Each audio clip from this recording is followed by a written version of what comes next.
War is not merely a clash of metal and gunpowder. It is, above all, a test of psychological endurance and mental clarity under pressure.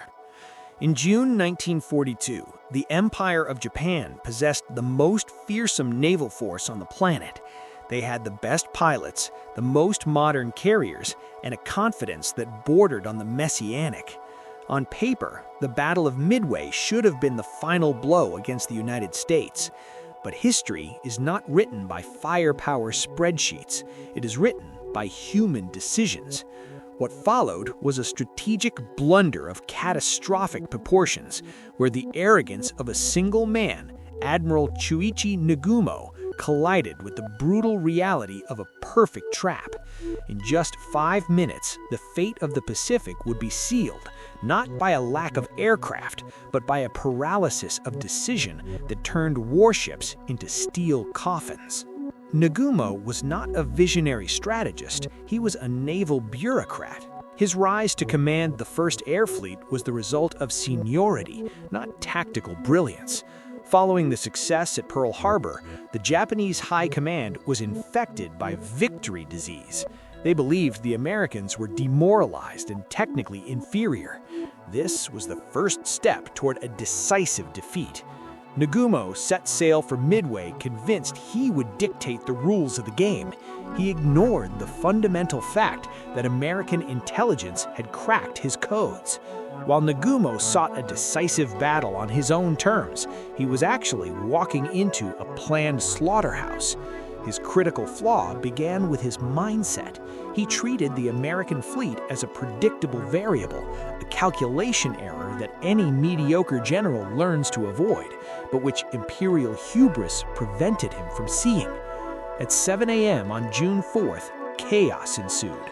Nagumo received conflicting reports about the presence of American carriers. Here, the Japanese machine began to stall. Nagumo faced the dilemma that defines human failure: attack Midway Island with bombs or prepare his planes with torpedoes to face the enemy fleet.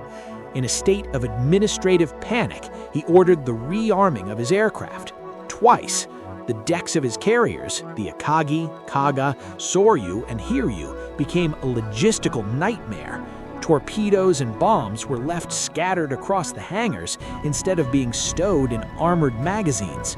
Nagumo prioritized doctrine and bureaucratic organization over reaction speed.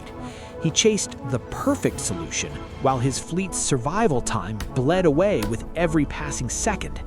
At 10:22 a.m., the skies over Midway opened up.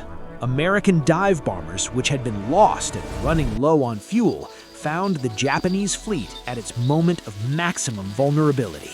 What happened next wasn't a battle, it was an execution. Because of Nagumo's hesitation, the Japanese carriers were piles of fuel and exposed explosives. In just 5 minutes, 3 of the 4 carriers were in flames. Thousands of sailors and the world's finest pilots were sacrificed on the altar of indecision. This was not a failure of technology. Japanese sensors and their Zero fighters were still superior. It was the absolute failure of command to adapt to the unexpected. The domino effect of bombs exploding in the hangars was the physical manifestation of Nagumo's mental collapse. Midway stands as the ultimate warning against technocratic arrogance. Japan lost the war the moment its leaders stopped respecting the uncertainty of the battlefield.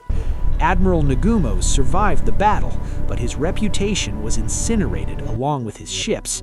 He proved that you can have the most powerful fleet in history, but if your leadership is rigid and your ego is larger than your strategic vision, disaster is inevitable. Midway wasn't won by luck, it was lost by a strategic blunder that turned the world's greatest navy into a tragic footnote. The lesson is clear.